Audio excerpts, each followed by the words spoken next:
The topic of the Mini has come up a few times on this show, and I felt it was time to tackle it head on. You see, to me, a Mini is a tiny British car from the 60s that's about that big, whereas these are not the same. These are BMWs in the shape of a Mini. But are they any good? So, in order to answer that question effectively, we've gone for one of the highest spec in the Mini range, the Clubman Cooper D. And to be fair, I'm not exactly making it easy for myself. I mean, this is one of the longer variations of the modern Mini. So, how does that work exactly? That's not very Mini, is it? So it's big on the outside. What about the inside? I mean, look at that! Look at this! Sexy dials everywhere you look. This is just a cacophony of cool. The Cooper Clubman D is nearly a metre longer than the 1960s original, and it's wider too. I can just see a little pooch right here. Good dog, good dog. So it's both stylish and practical. But now time to take to the open road. I don't want to put pressure on Mini, but they've got a lot to live up to with this thing. See, their original was designed by the formidable Sir Alec Isigonis. It's an incredible design that he came up with, and it was so popular, so phenomenally successful, that not only were 5.3 million of them built between 1959 and the year 2000, making it the UK's best-selling car ever, but everybody from the likes of Steve McQueen to Enzo Ferrari himself were absolutely obsessed with the Mini.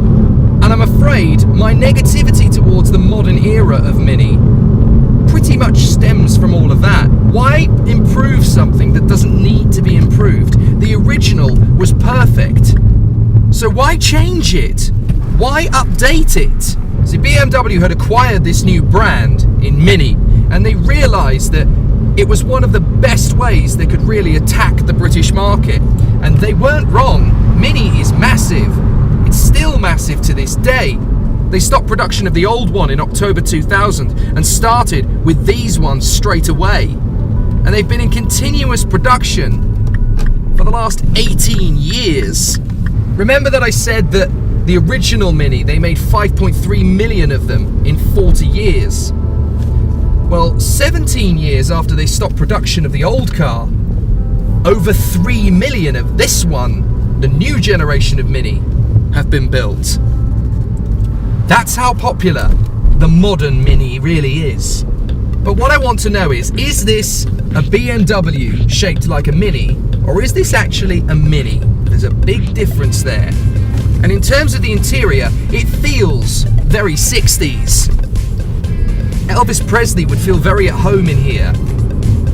I mean, of course, he wouldn't drive one. He'd let the PA do that, but he'd look cool in it. It does have that sort of American rock and roll diner vibe with these fantastic, massive circular speed dials and monitor warnings and readouts and even the temperature gauge. Yes, it's digital, but it's all set in this beautiful spherical wonder. It is just so classy. But what we really want to know is the Mini still a Mini, nearly 6 decades after the first one rolled off the production line? Somehow, it feels just as sprightly, just as bouncy, just as vibrant. This thing really does have that same personality, that same charisma as the original. That's really impressive. One of the other things about the original Mini brand is that they were big in the motor racing scene. See, that clever chassis and that brilliant suspension meant it was a great racer.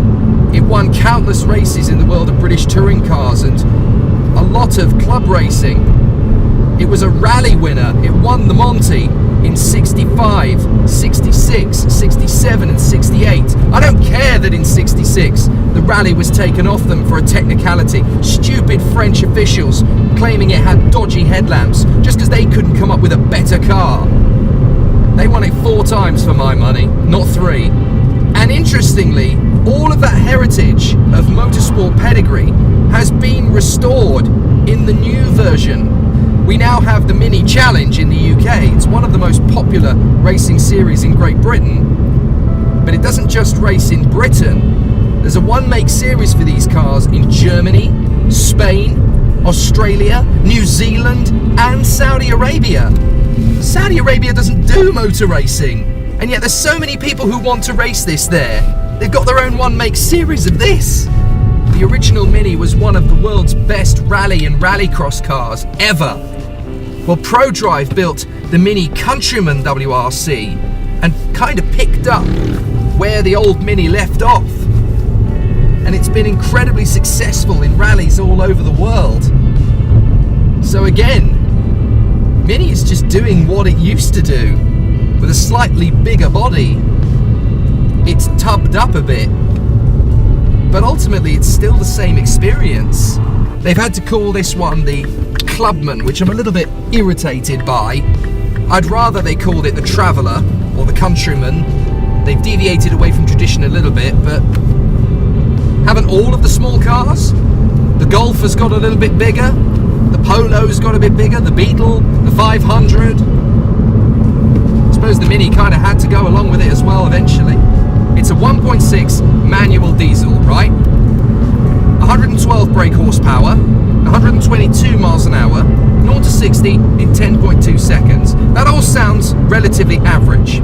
But because of how brilliantly BMW have decided to build this, knowing that people in the towns would drive them, they've made this incredibly economical. No, I mean incredibly economical. This Mini that's bouncing around from corner to corner, getting off the lights incredibly nippily as well, does an amazing 72.4 miles to the gallon. And that means to tax it for a year is 20 quid.